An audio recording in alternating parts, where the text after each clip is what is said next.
Okay, perfect. Wow, this is amazing. So many people are online here, guys. This is fantastic. I am very impressed. Really good. Thank you very much for all coming. It's really, really cool.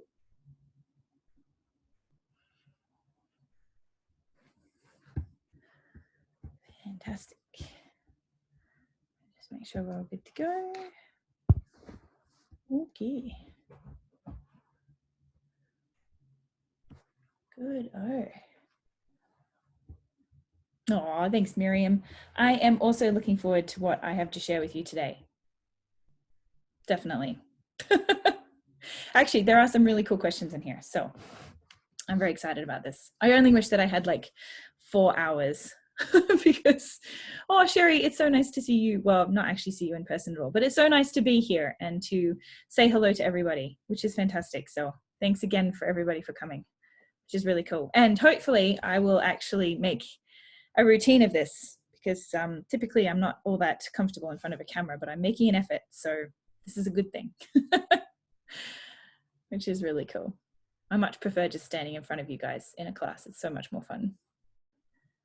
And then you guys can not laugh at my not funny jokes. All right. We're gonna wait for just one more minute here. And then, good call. Thanks, Billy. Yeah, so that's a really good point. Billy just mentioned that on your chat, if everybody can please change to make sure it's all panelists and attendees on the chat box, that would be great. So as you go to write a chat in there, it just says 2. And then if you click on the down arrow there, if you make sure you just have all panelists and attendees clicked on, then when you chat, everybody gets to see your questions, which is great. And if you want to chat to someone specifically, like just to me or just to somebody else in the chat, which you're more than welcome to do as well, of course, this is your time to get together, then feel free to do that. But otherwise, let's just make sure we're chatting with each other so everybody can see questions as we go, which is great. All right. Because I'm feeling prompt today, which is also a bit of a rarity for me.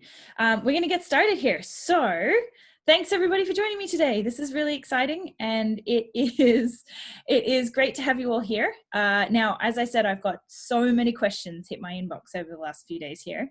So I'm going to go through as many of them as I possibly can in this time. And then any ones that I can't answer, we're going to either set up a new webinar time, which we will probably do anyway, and or potentially I will do a few little film clips for you guys to also have a look, and hopefully we can answer some of your questions that way. So I've done up a bunch of slides. So I'm going to share those slides with you hopefully seamlessly here, and then you will get to see me interspersed in there, and otherwise we're going to kick it off here with some questions. So I'm going to share a screen. Awesome. Well, that's a good start. Oh, okay, fantastic. So let me just make sure that everybody can see my screen. Here we go. All right, please let me know if you cannot see this fabulous screen here. I'm just going to give everybody 2 seconds to let me know if they can't see it, and if they can see it, we're going to get going. All right, I'm going to assume no answers means we're good to go. So maybe if somebody can give me a thumbs up, that'd be great. Okay, awesome. Thanks, Lorraine. Good, fantastic. So welcome to today's session. Today's session is simply called Your Questions Answered with me. Yay, hooray. So we're going to go through some questions here and get going. Now, you have come to the right place. You know, we're really here to help everybody answer their questions about photography. That's ultimately what we want to do. And we want to help for you to transform your photography into something that you can be incredibly proud of. So who am I? I am Jana, if you don't already know. I know a lot of you and I have met a lot of you before, but for some of you, it's your first time sort of experiencing Land Photography Canada. And hi, I'm Jana. I am from Australia originally, so just a few little tidbits about me, kind of some key information. Approximately somewhere around there on the East Coast, I'm from a little town called Bundaberg, but I have been here now for over 8 years, so I feel like I'm just about Canadian.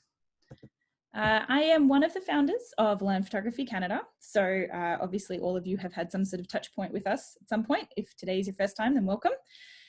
I'm one of the founders because the other founder is my husband, James Lamb, and we have been running this business now for over 8 years. So we have taught over 2,500 students in person, and we've also taught over 2,800 online. So already, which is pretty exceptional. So we've been around the block, done this a couple of times before, but again, this is my first time hopping on a Zoom webinar. So hooray to us.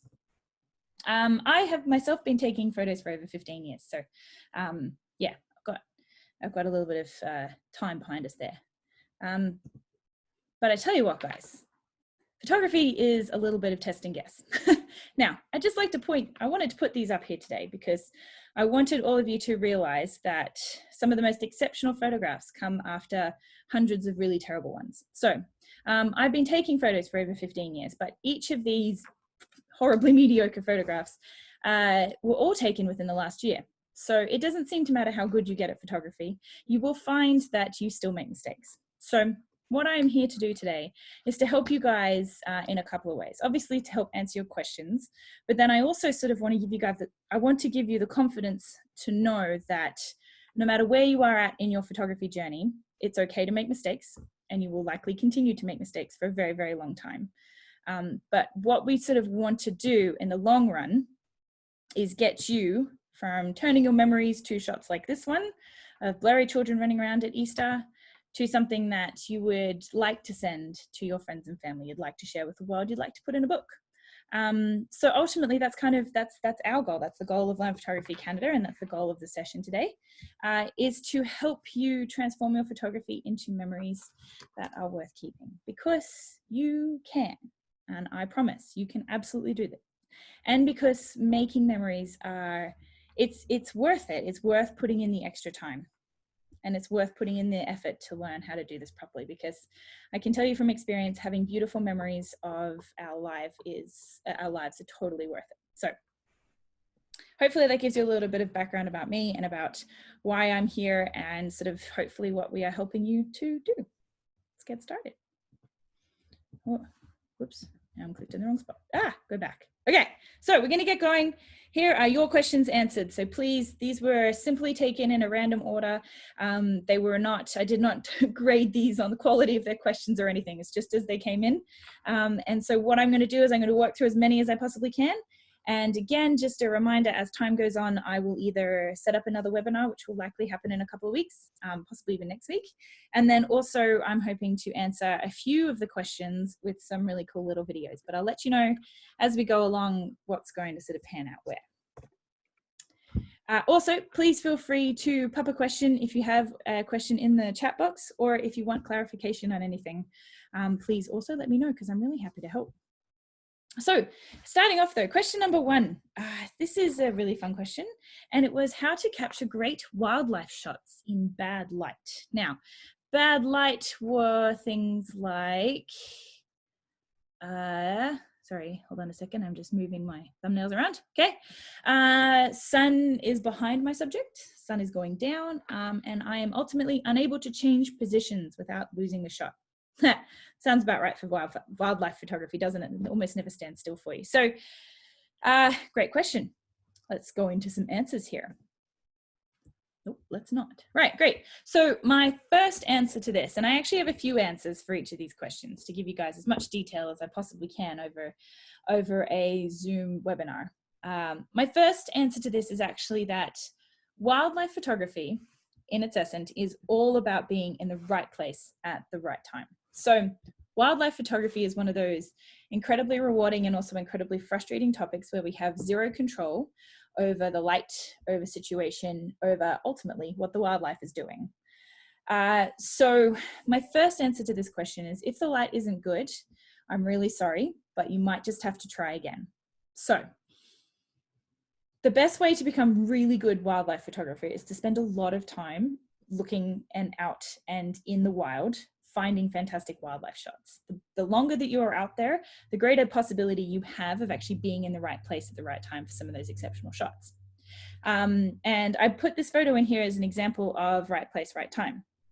I didn't work for this at all, by the way.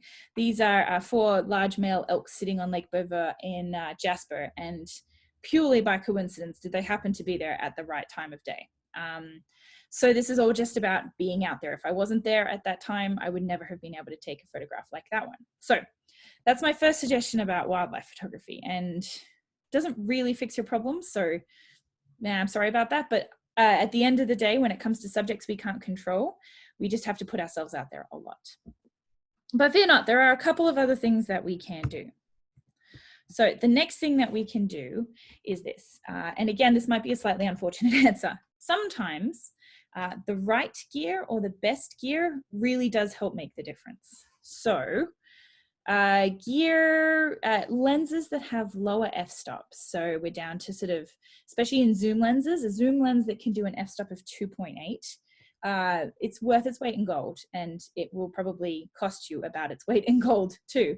But ultimately what that does is, with the bigger zooms, it actually gives you faster shutter speeds, which gives you a lot more flexibility for photographing. And it also gives you better depth of field. So what I find typically with wildlife photography is a lot of lighting situations can be remedied by having enough depth of field. So having a blurry enough background can often fix having flat light or having backlight or having very little light at all. But of course, this does mean that either you need to be able to get closer to your wildlife, which in the case of something like bears, not recommended, or have a better quality zoom so that you can zoom in further and still keep your aperture just as open. So sometimes it is about having really good gear, but it's okay if you don't, because remember, we can always go back to point 1, which is just get out there more often, and eventually the stars will align and you will have that exceptional photograph right in front of your camera, and you'll be all set up and ready to go. But there is one other thing that we can do that I find really useful for wildlife photography, and I will probably talk about this a fair bit, in the rest of this webinar here. So you'll hear it a couple of times, but one of my favorite things to do with wildlife photography is actually to play with our exposure.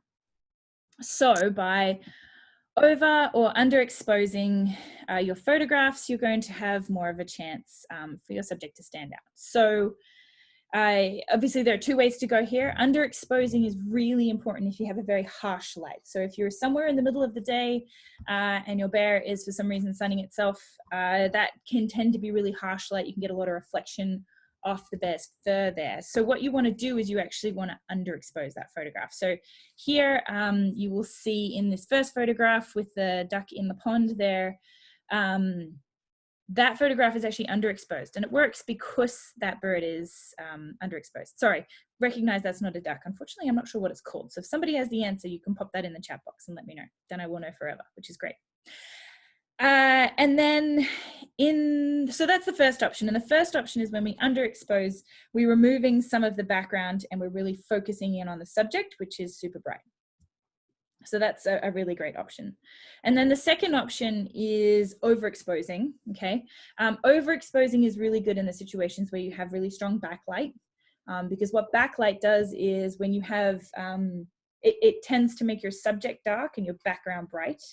And again, we're going to talk about this a little bit further on, but we always want to expose for our subject. So if we have a really bright back and a really dark subject, overexposing will make the background really bright, but at the end of the day, we want to see the subject. So overexposing will help to add light to our subject and will actually help to bring the viewer's attention to that subject again. Oh, Billy, that's a really great question. She just asked, are we going to share the slides or should she be writing notes? Please don't worry about writing notes, Billy. I will totally share these slides and also an extra copy of this video as well. So we're recording it right now, which is probably horribly embarrassing. So yeah, got you covered on that front. So sit back, relax, and enjoy the ride. Right, so talking again about overexposing. So overexposing is again great to bring light and attention to your subject. And in that second photograph there, this isn't an instance of backlight, but it is an instance of when my subject was too dark, okay? So overexposing can help to redeem some of those photographs. And so can underexposing, but again, when you're doing this, make sure you're exposing for your subject. And that can actually help a lot in pretty much any poor lighting situation. Exposure is just so important. Okay, so that I believe, is question number 1. Before we go to question number 2, make sure you're popping in that chat box if you want clarification on anything. But otherwise, hopefully we have appropriately answered, or at least given some tips on how to take more exceptional wildlife photography. Okay, perfect. So moving on to question number 2, we are talking about taking great photographs of clouds. Now, this is particularly pertinent today because it's overcast, at least it is here in Calgary anyway. So yeah, doesn't really encourage me to go out and take photographs. I don't know if I've told any of you before, but I'm a fair weather photographer. I like it when it's nice and sunny. Also, I just like being warm. What can I say? So taking great photos of clouds. This is a really great question. And how do we capture exceptional photographs of the sky as it changes in different times of day, with different formations? There's so many really cool things we can do with clouds. So here are some tips. All right, my first tip is this. Generally, clouds on their own are fantastic, but clouds with a subject are amazing. So what I mean by this is simply pointing your camera to the sky and taking photographs of clouds is a great way to get a great cloud shot. Really cool. But if you can find a situation where you have a really great subject as well as those really awesome cloud formations, you're going to end up with an exceptional photograph. Okay, so the reason is a few-fold. One of the first things is that it's difficult to gauge the size and the shape and the intensity of clouds without having something to reference it with. So if you have a photograph that's purely of the sky, sometimes it doesn't pop or it doesn't add as much context for your viewer as a photograph of the sky with something else. So that's part of the reason why this photograph here works so well, is because it's not just the really funky cloud formations, it's the cloud formations with the mountains and of course with the reflection. Now the reflection was a bit of an added bonus here, but you can even see what it might be like if we didn't have the reflection and we just had the clouds and the mountains. So it really adds a lot of perspective and adds a lot of context to your cloud shots. So that's my first tip. And that's probably the most important tip, because typically when we're sort of doing these things, we think, oh my goodness, clouds are so cool. Let's take a photo of the clouds. But then we sort of forget how to make that photograph stand out and give it context and add interest for the viewer. That's kind of what we're looking for when it comes to cloud formations. But I have a couple of other suggestions too. I told you I'd talk about this a lot, but my second suggestion again comes back to underexposing. So when it comes to taking photographs of the sky, it can be a little bit tricky for our camera to properly meter for the sky. And the reason is that generally it's bright and it's reflective, and sometimes the sky is dark, but the clouds are bright, and it can really become quite muddled up in there. But I do find typically that underexposing for cloud shots is the best way to add a lot of detail to your clouds, so you can actually see the shape of the clouds. And then also to help the clouds pop against everything else. So I like that about this photograph in particular, because what has happened is that as we've underexposed, the clouds are now a little bit less bright. You can see more detail on them.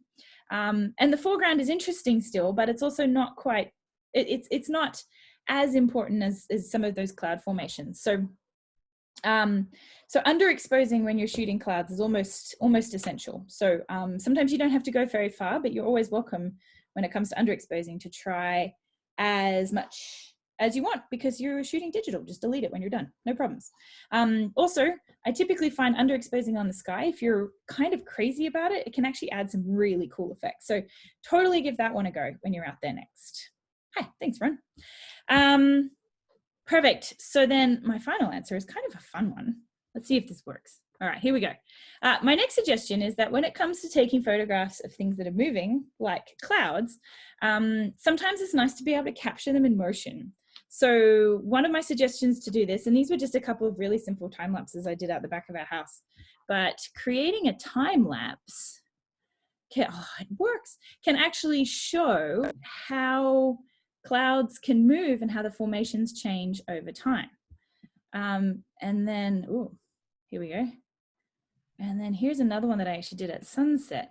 But what I love about these ideas with the time lapses is that individually on their own, they're interesting photographs, but as soon as you stack them all together, what you can create is this really neat sequence where you can actually show people how the sky changes over time.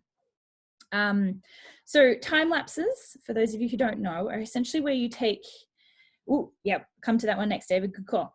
Time lapses are essentially where you take a series of images over a certain set of time. So these images, I think I took an image every 30 seconds or so.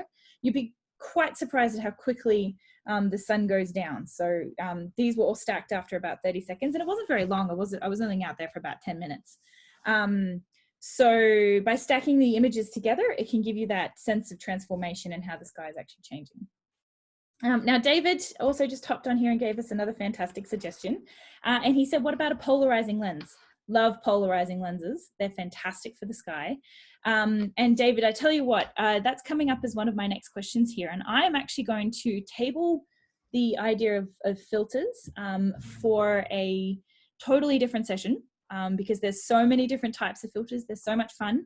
And I would like to spend a bit more time showing you guys how the filters actually work. So we're going to do that as a separate video. But when we come to that, please make sure that you're watching that video or hopping on the webinar. I haven't quite decided how we're going to do that one yet.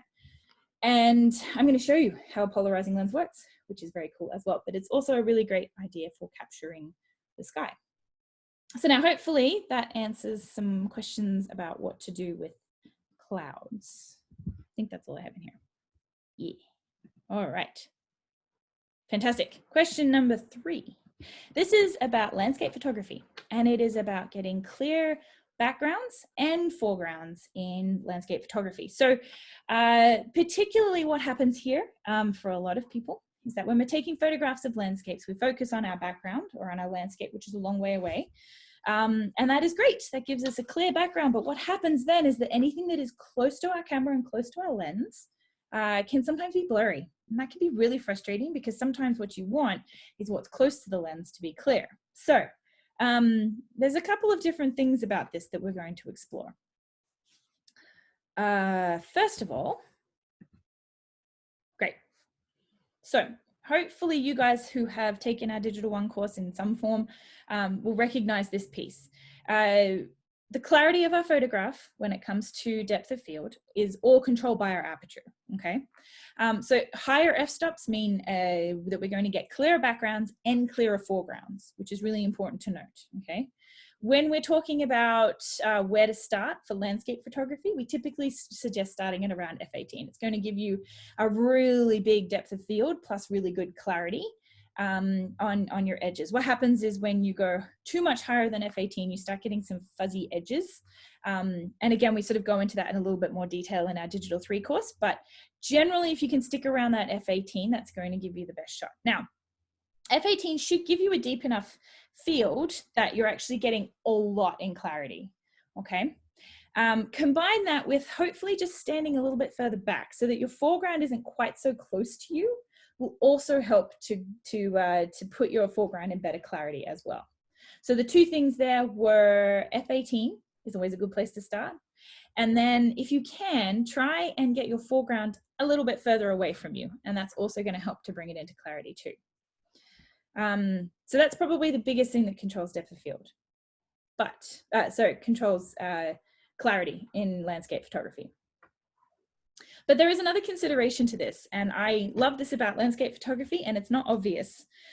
So this is my next point. Sometimes it's just about making a choice. Maybe you want your background to be clear. Maybe you actually don't though. And maybe it's just not as important as you think to have clarity in the background and have clarity in the foreground. Maybe you can actually compromise a little bit on this. So the reason I put this photograph in here and the reason I like this photograph is because it's actually my foreground that is clear here. So those beautiful flowers there in the front of this photograph are actually crystal clear, and the background is actually slightly blurry. Now, this is fantastic for one specific thing, and that is bringing attention to my subject. So I really liked the foreground in this image, and I really wanted it to stand out a little bit from the background. And what you will notice is that the background might be blurry, but we can still tell what it is. So it still adds a lot of great context to our photograph without detracting from the subject. So you know it's in the mountains. You got that already, right? What I wanted you to pay attention to is the stuff in the front. And that is particularly important in a photograph like this one, where the beach is beautiful. Don't get me wrong, the ocean is amazing, but the subject of this photograph is Ayla. And I wanted her as she was running along the beach. You can tell she's at the beach. You can tell there's water behind her. You can tell the sand in front of her. But what is important about this photograph in particular is her. So sometimes when it comes to landscape photography and getting clear backgrounds and foregrounds, it can actually be more a choice of what is more important in this photograph. Sometimes having a blurry foreground doesn't matter because what's in the foreground isn't important. It's what is in the background that really matters. So they are probably my biggest tips for this is choose the right f-stop. So we're going to look around f18 and push your foreground away if you need to. Okay, if you really desperately need that clarity, top to bottom, side to side. And then my second suggestion is maybe just have a think about what's the most important. Maybe it's not important to have clarity absolutely everywhere in your photo. All right, so hopefully that answers that question and gives some good tips for our landscape photography. What? Okay, next. This was our question about filters. So I had the question about filters posed to me by both Janice and Arwen, and we do really love this question, but it's a very big question. And so I'm actually going to put this into a very special topic all of its own. And I'm going to bring some filters, and I'm going to show you them and help you sort of figure out what they look like and what each of them do and when they're good for and all that kind of stuff. So stay tuned because I will have some more details coming out about that as well. That's also a heads up for Maxine because she doesn't know this yet. So Maxine, we're going to send some more details out about this. Okay. So then we're going to move on. All right, to question number 5. So this was a question about prime lenses versus zoom lenses. So this is sort of the pros and cons of each of them, a good starting point for prime lenses and what situations we want to be using this in. Okay, now I included this photograph because it really speaks to my first answer, which is that if you don't have a 50mm 1.8 in your kit, you should absolutely get one. And then you should absolutely use it a lot. Okay, why do I suggest a 50mm 1.8? And I will go into the advantages and disadvantages of prime lenses and zoom lenses in just a minute. But the reason you want a 50mm 1.8 is because A, it's cheap. For a lens, it does not cost a lot of money. I think the Canon version costs about $150 and sorry, Nikon uses the Nikon version is about $300. But you can sometimes get some really good sales on those. They often sell really cheaply secondhand for people who are selling their entire kits. So 100% fantastic lens to add to your collection. Now we'll talk a little bit more about this, but because it's a prime lens, what a prime lens means, it does one focal length and it does it really, really well. So you get better quality glass, which is all the elements inside of your lens, typically for a prime lens. And then the best thing though that you get about a prime lens is you get lower f-stops. So you get more open apertures, and more open apertures means that we can do lots of different things. So we can add more light to our lens, to our camera, to our sensor, sorry, which will allow us to take better action shots so we can get faster shutter speeds. But it also means we can get better depths of field. So I love this lens because it has so much versatility. So it can do photos like this. It can do photos like this. Super cool, right? This is the shutter speed coming in that you can take photographs like this indoors. No tripod, no flash for that photograph, by the way. And it can do photographs like this. So the total opposite when you're outside and you're looking at a landscape. So the 50mm 1.8 is such a versatile lens, and it's still one of my favorites, still one of the easiest to use. And I absolutely love it. So now that I've done a sales pitch for the 50mm 1.8, I swear I should just buy a whole bunch of these and sell them. But anyway, now that I've done a sales pitch for that, let me tell you why. So, all right, the prime advantages of having, the main advantages of having a prime lens is this. So prime lens is a fixed focal length. So it means that you get better quality generally for less money, okay, which is great. So again, if you were to put a 50mm focal length in a zoom lens, you might only be able to go from an f-stop of like 3.5 to 5.6, for example. But because it's a prime lens, they're doing one thing and they're doing it really well. And the f-stop you can get all the way down to is 1.8. So you can get much blurrier backgrounds. You can get much faster shutter speed. It's really totally worth it in terms of quality. They're also a whole lot lighter in general because they don't require any elements to zoom. You've drastically reduced the number of elements that are required to create that lens. So they can be really good for travel. Okay, so there are a few of my favorite things about prime lenses, but there are a couple of really big disadvantages. One of them is that you are the zoom. So you have to now move forward and backwards when you want to change your composition, which is, well, I guess it kind of depends. It's something you get used to, shall we say. So in the beginning, you might find it really frustrating because you feel like you have less flexibility. But as you get to practice and use your prime lenses more, you will start to understand a little bit more about composition, because it forces you to be better about where you're standing and how you're setting up your shot. And you will actually, most of you will probably learn to love prime lenses a lot because they do take really exceptional photographs.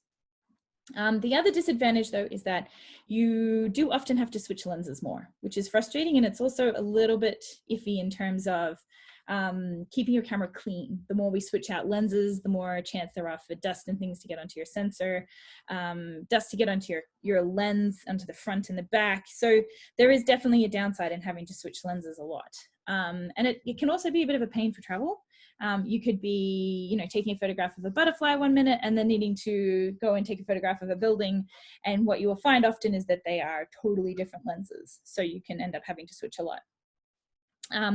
But I do really love them, and we use them a lot. This photograph was taken with our 135mm, and again, you won't find an f1.4 in a zoom lens anywhere, but this lens can do 1.4, which is really true. No, sorry, this lens can do 2.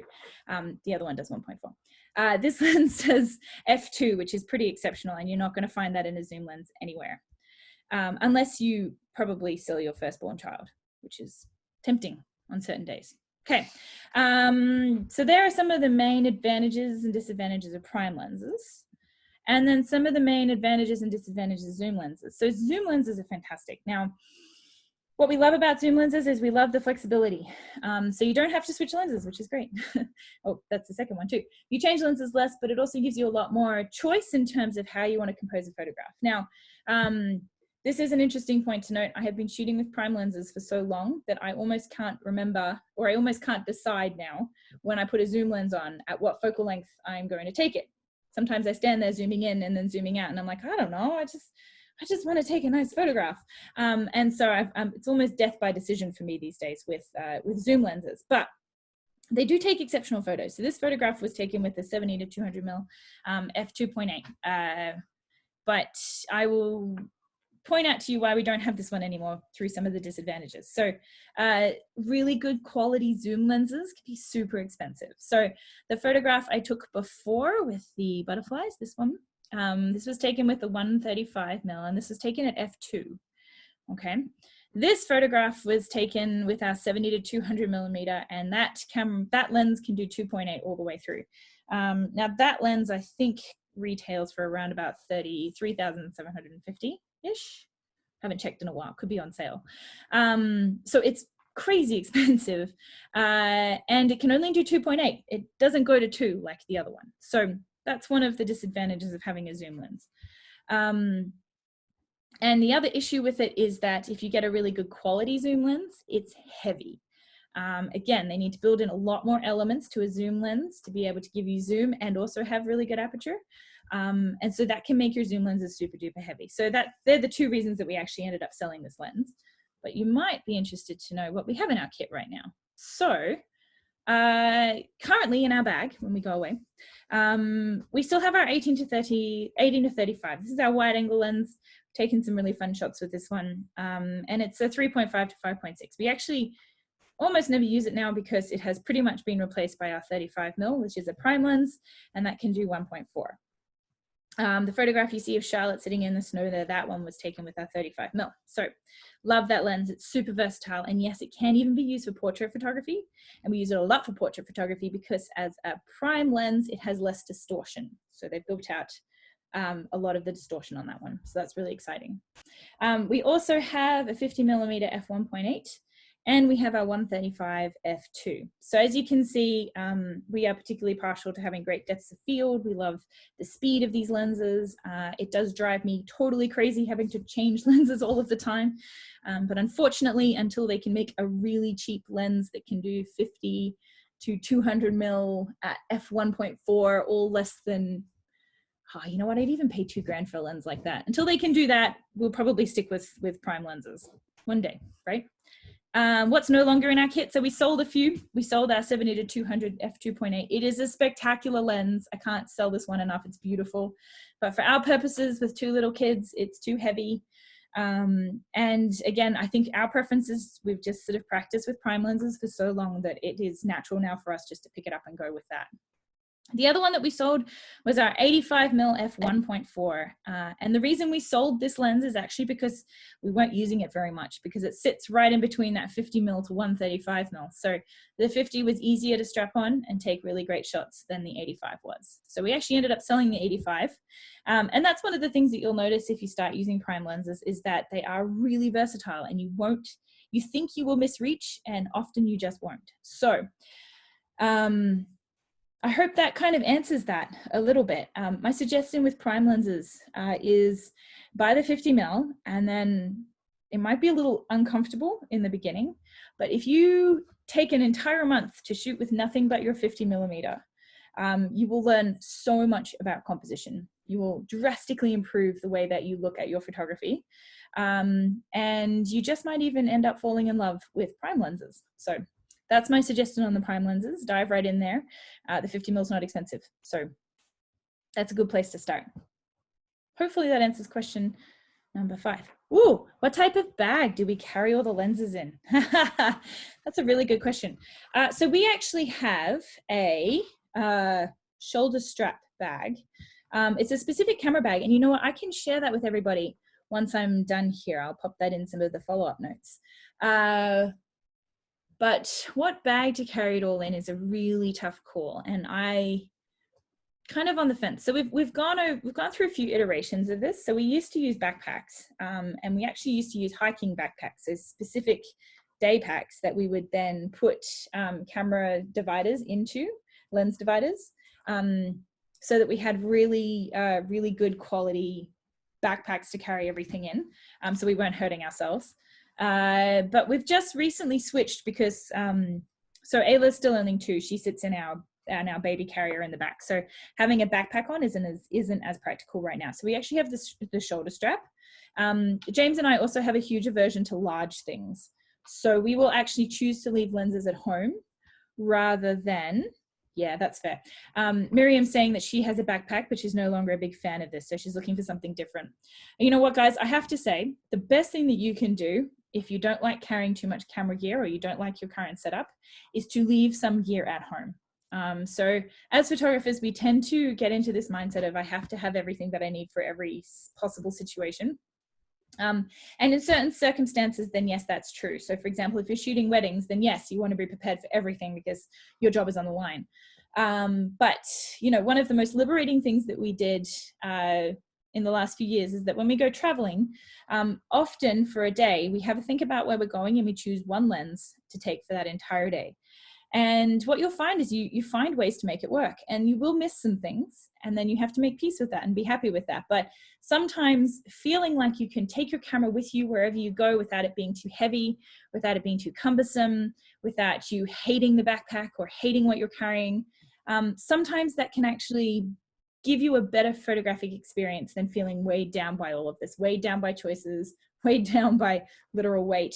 You know, it can be a really liberating thing, and you can actually find that you will enjoy your photography more if you tend to pare it back and simplify. So, but there are lots of different choices. If you do need to take all your gear, you can choose one of the rolling bags, but again, that's a bit limiting. If you need to go up and downstairs, you're still carrying it. But again, I will share what we have as our strap bag, and I can give you guys some extra recommendations on that too. I hope that helps. Okay. Cool. You're welcome, Anthony.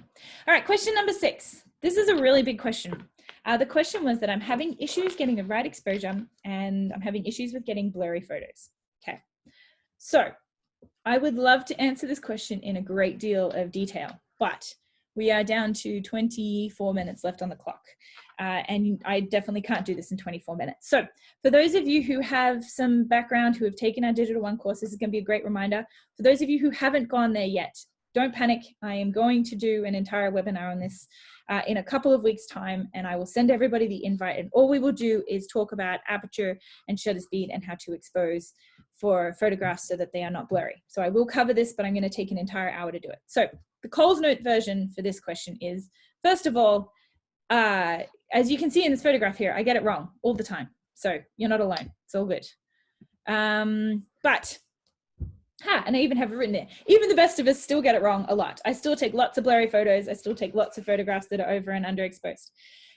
But what it comes down to is recognizing how to fix these issues. So both of these issues come down to shutter speed. So exposure and blurriness both come down to shutter speed. Hold on, let me just have a look at what I put on the next slide. Okay.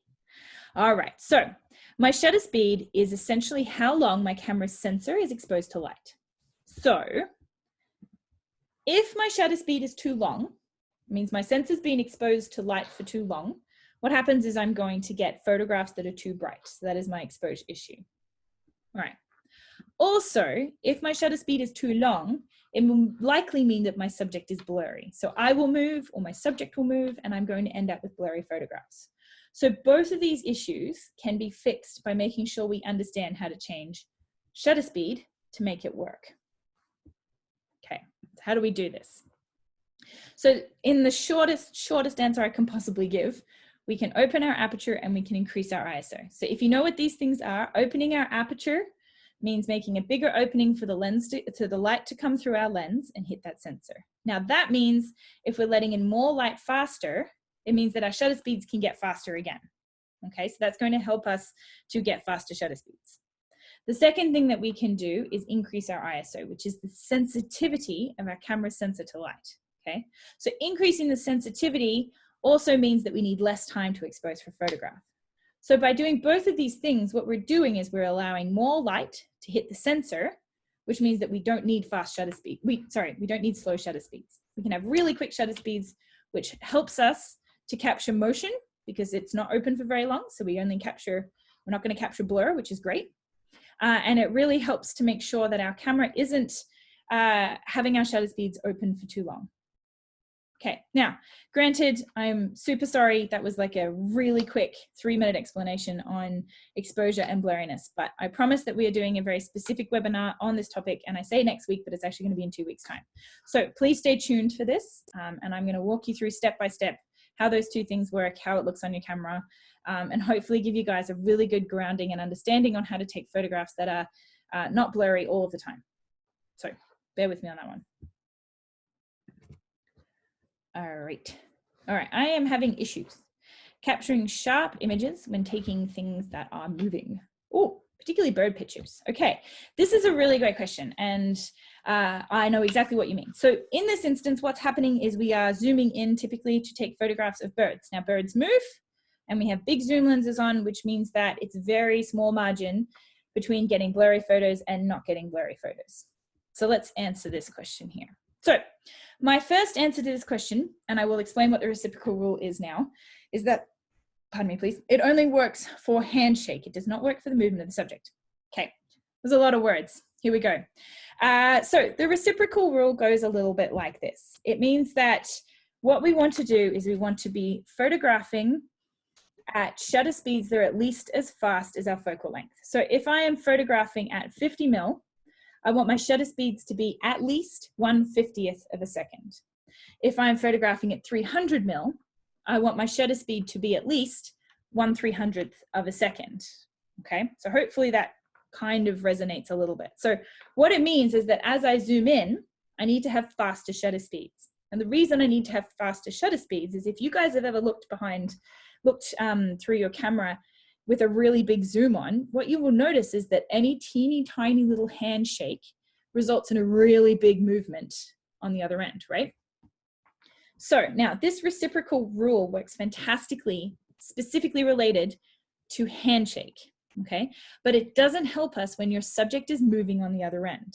We still have to come back to some rules of shutter speed here. So if you're having issues getting really crystal clear shots where you are, it's almost always because your shutter speed isn't fast enough. All right, so for example, this photograph here was taken, whoops, let me go back. This photograph here was taken with, I believe, our 50 mil lens, okay? So in theory, based on the reciprocal rule, we could have taken it at 1/50th of a second. And it's true that that would have definitely meant we didn't have any handshake, okay? I hadn't had 7 cups of coffee that day. I wasn't shaking that much. But 1/50th of a second was nowhere near fast enough to freeze the wings on this bird, okay? So what you'll notice is that this photograph was actually taken at 1/2500th of a second, so way faster than our reciprocal rule on that one. So if you're having issues getting clear enough photographs, my first suggestion is 100% increase your shutter speed. How do we increase our shutter speed? We can have a smaller f-stop, which is a more open aperture, so it lets in more light faster, or you can increase your ISO. All right, so hopefully that answers part number 1 of this. My second, and you'll also notice in this photograph, this one was taken at 1/3200th of a second. Okay, so again, super fast. And again, that allowed me then to capture the motion of the bird, capture the bird completely still. So no blur on that bird at all, which is really cool. There's a couple of other things that we can do. We can use our rules of motion here. We can use our motion tools. So we can use continual focus, which is where instead of locking focus, our camera can continually refocus as our subject moves. Super useful when things are moving. We can use zone focus, which is taking a series of points around where we're focusing, and actually your camera will actually, it's like a semi-automatic focus in terms of focus point selection. It will actually choose the best point it can in that zone. And that means that you have to be a little bit less precise, which is great, especially for small subjects like birds. And then using continuous shutter release means that when you hold down your shutter, you're taking multiple photographs at a time. So instead of just taking click, you're going click, click, click, click, click, click, click, click. And that also helps to maximize your chances of catching it. Now, I'd like to point out here that when it comes to taking photographs of things in motion, more photographs are actually better than less, okay? So you want to give yourself the best possible opportunity to capture some spectacular photos. So I do this all the time when the kids are running around the house and we're taking photographs of them. As they run towards the camera, I'm on continual shutter release and I am taking 10 photographs as they're running towards me, and maybe one of them works. Maybe I have to do it 4 times to get one that works. But what I want to do here is I want to give myself the best possible chance of success. Now, all of these topics we talk about in our Digital 2 course. So I will actually show you all on your camera where they are. You'll get the chance to have a look at how they all stack together and how each of them helps. But that section alone in our Digital 2 course is about half an hour. So I don't quite have time to go through all of it in detail here, but hopefully if you're familiar with those tools, that will help. In the meantime though, please make sure that you are increasing your shutter speed by quite a lot. And that will probably help to clear up the vast majority of your issues. But the next part of my answer to this is actually something that, oh no, I didn't put it in there. Okay, the next part of my answer into this though is a really important part too. And that is that when you're looking at your photographs, if you zoom in a lot on your photographs, so you've already taken a photograph, you're looking at it on your computer, you're looking at it on the back of your camera screen. If you zoom into your photograph a lot, every photograph will eventually look blurry. Okay, that's just the reality of it. Now, most of us are not blowing up our photographs to put on billboards or the sides of buses. Okay, most of us are going to use our photographs to enjoy in books, to slideshows, social media, websites, those kinds of things, right? So we're not talking about enormous, massive billboards sort of sitting out there by the roadside where every pixel actually matters. So give yourselves a break. Try not to zoom in on your photographs too much because again, eventually, if you zoom in far enough, everything will be blurry. That's just another point to note. Okay, hopefully that helps with getting things fast enough. The other point here, the final note is that unless your subject is standing still, highly recommend sticking with autofocus. The issue with manual focus is that when something moves, especially if it's moving backwards and forwards, you will have to make too many manual adjustments to make that work. So stick with autofocus, use your continual focus, use your zone focus, and use your continual shutter release to give yourself the best shot that you can of capturing a photograph that actually works. Hopefully that helps. Okay, next. All right, so the next question we have is about highlights. Okay, so specifically this student has highlights. there's an option on most of our cameras that when we're taking photographs, we can have the highlights flashing at us and the lowlights flashing at us. Now, what are highlights? What are lowlights? Okay, highlights are the areas of the photograph that are overblown. So I'm not sure if you guys can see my mouse here, but if you have a look through the window here, this is going to be an example where my highlights are flashing at me because this is really, really bright through my window here. Okay, it's way too overexposed. And then in the corollary, low lights are, for example, with the curtains where it is too dark. And again, my camera will flash at me. All right. So the question is specifically, how do I reduce the highlights? So I don't want to have too many parts of my photo that is too bright.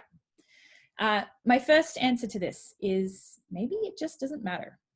In this photograph, yes, there is a huge amount of highlights in it. The window is way overblown and it's a pretty big part of this photo, right? But I don't actually care what's out that window. What I really care about is the bride, and she's gorgeous and she looks amazing. It's fantastic. So the highlights actually help to add a little bit of extra depth and element and emotion to this photograph, which is that a wedding is a beautiful, light, ethereal, fantastic day of celebration. And by having a bit too much light in my photograph, sometimes that actually helps. So that's one example. Another example is, again, there's lots of highlights in this photo. But it just doesn't really matter because what it's about Charlotte and I. Obviously, I didn't take this photo, by the way. And again, I think you'll probably see a bit of a trend here. When it comes to people photography, often having a lot of highlights in our images actually doesn't matter. It actually can be a really good creative tool. So my point here is that what we want to do is we want to expose for what matters. So in this image, what we have actually done is underexpose, right? And what matters here is what's going on the inside of the store, okay? So if I didn't underexpose for this photograph, the inside of the store would be too bright and I would have a lot of those highlights flashing and it would be an issue, right? But by underexposing, I've taken out a lot of the light on this photograph and it's actually brought our attention back to the store. Now, the rest of it is going to be shouting at me for low light because it's going to be saying, hey, everything else is too dark. And you're okay, whatever. You know, I just don't think you particularly care what's going on the footpath, right? So again, it comes down to exposing in your photograph for what matters. So sometimes you'll have highlights blinking at you. Sometimes you might have low lights blinking at you. But at the end of the day, if you're happy with your photograph, it doesn't really matter. Another instance where, again, we're exposing for the subject here, right? So exposing for Charlotte means that we're dropping out the background, so we're going to get a lot of low lights. But her herself, she's going to be looking fantastic. And that's ultimately what I want from this photograph. Cool. I thought I had a second part to that. It's all good. I think we have some more coming up on highlights in a bit if we get to it today. But hopefully that helps. So highlights, lowlights, if they're flashing at you, it's okay. It totally is. At the end of the day, take the photograph that you want, expose for your subject, and what you're going to end up with is you're going to end up with some really exceptional photos, even if you've got parts that are overexposed, even if you have parts that are underexposed, okay? The next question is about ISO. So there are a few different modes that your camera may have for you to choose from. There's intelligent. Some of you have intelligent, some of you don't. There's auto, and then there's manual ISO. So what is the difference and when should I use them? Great questions. Okay, I was pretty blunt about this. Change ISO yourself, please. Always, pretty much. Okay, why? What does this mean? So intelligent ISO and auto ISO are very similar. There's very little difference between the two of them. So auto ISO, the purpose of auto ISO is to make sure that you always get crystal clear shots. So generally when you're shooting on auto ISO, your camera will tend to give you more ISO than you need.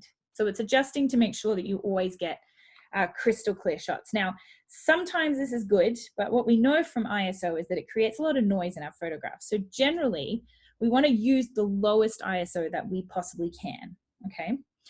The other thing that I dislike about auto ISO is that if I haven't set my aperture properly, my camera is going to use my ISO to adjust for me. Now, this will mean that I don't get any sort of warning on my camera. I don't get any warning on the back of my photograph that I've done something wrong. Whereas if I'm setting my ISO to 100 and I'm attempting to take a photograph in my house at f18, it will be blurry for sure, which is great because now I know, wait a minute, I haven't done something right. F18 is really small. Wait a minute. Let me open up my aperture to f1.8 and try that shot again. Bingo, got it. If my ISO is on auto, what happens is that then my camera says, oh, this is going to be a pretty hard shot to get clear. So I'm going to increase my ISO to 12,800. And suddenly what I end up with is a clear shot that is technically in focus and not blurry, but is really, really noisy. Now, I can't edit out blur or noise, so that's not very helpful to me. I would prefer to be setting my ISO myself so that I have complete control over how much noise goes into my photograph. So that's the first point there. Now, intelligent ISO is designed to be, so what it looks for is it looks for points of motion in your photography. So if there's a lot of motion, it will then increase your ISO. Okay. Now this can be helpful, but it's kind of one of these hybrid modes where sometimes it will work, sometimes it will pick up your motion, sometimes it won't. And so what you will often find is that you will get, it will work some of the time and other times it won't work. Whereas if you practice changing your ISO in different settings, when you're in a setting where you have really fast motion, you will already know to increase your ISO. Okay, so trust yourself. ISO is one of those things that does take practice and it takes some time to be really familiar with. But if you can control your ISO yourself, you will end up using it a lot less, which means you will end up with a lot less noise in your photograph. So you're going to end up with a lot better quality. So change your ISO yourself, please, and always. Now, pretty much means that there are certain instances where I will use auto ISO. And one of these instances is in my second camera when I'm shooting a wedding. Okay, my first camera, I'd prefer to be changing it myself. But for my second camera, what I often do is leave it in auto ISO because weddings are often outdoors and then indoors and then outdoors and then indoors. And on occasion, I do forget to change my ISO, which does mess up a whole bunch of shots. So by having one of my cameras on auto ISO, my photograph might be slightly noisier than I would like, but at least I got it. Okay, so that's the only exception to the rule when I would actually use auto ISO. Otherwise, I will set my ISO myself. Thank you very much, camera, but this one I got. So hopefully that helps you guys to answer the question about ISO. Now, I am very cognizant of time and we all have important places to be. I imagine a lot of you are working from home, so this was your lunch break, gone. Thank you for giving it up to me. But what I will do here is I'm going to stop. So any of your questions that haven't been answered, I promise I'm going to loop back with you guys and I will either answer them for you in an email or we will schedule another webinar or I'll put together a cute little video for you. So anything else that has come up that hasn't been answered today, please don't fear, it is on my list. All right, now, just a couple of other things to wrap up the day. Yeah, see, I had a lot more. All right, here we go. A couple of updates before we leave from the news desk here. Thanks, guys. Thank you so much for coming and joining me. Tentatively, now this is very tentative. This depends on so many different things. We are hoping to start up our in-person courses again on June 12th. Everybody keep their fingers crossed that everything goes according to plan in all of our provinces. Hopefully everything starts up as it should and hopefully we can get all of the pieces together about our social distancing, about how some of things like lunches and slideshows will look on the day. But please keep an eye on your inbox. Maxine and I will be sending out updates about this. There will be some new requirements for the courses when you come. And of course, please only do what you feel comfortable with. There is never any pressure for you to come if you don't feel comfortable at this point. So, but keep an eye open because that's what we're hoping for. That's currently our target date here. The other thing is that we have launched our photography mastery program online. So hop over to Learn Photography Company if you want to check that out. Essentially what that is that's all of our awesome in-person courses that we are filming online. So we have Digital 1 and 2 up now, and Digital 3 is coming to you hopefully in 2 weeks. And then we will be launching all of those as time goes on. So that's pretty exciting too, because it means if you're not in one of our 10 cities, you can still access our fun courses. So cool. Also, those courses can be taken from home. You don't have to be anywhere special. I have lots of great in-home exercises for you to try. So you don't need to worry about being too adventurous, and they're great quarantine activities. All right, that's it. Here we go. Thank you guys for coming. It was so wonderful to have all of you here. Please don't hesitate to follow up with any questions, and I'm going to be in touch with everybody as well. And I just Can't say thank you enough. You guys have been amazing customers throughout this entire time. And I just, from the bottom of my heart, thank you guys all so much. You're all absolutely amazing. So thanks for sticking with us, and we will see every one of you in person very, very soon. I really hope, from the bottom of my heart. So, all right. I love you guys all, and until next time, which is hopefully in a week or so. Okay, I'm going to end this meeting, but thank you all for joining in on this, and I will see all of you soon.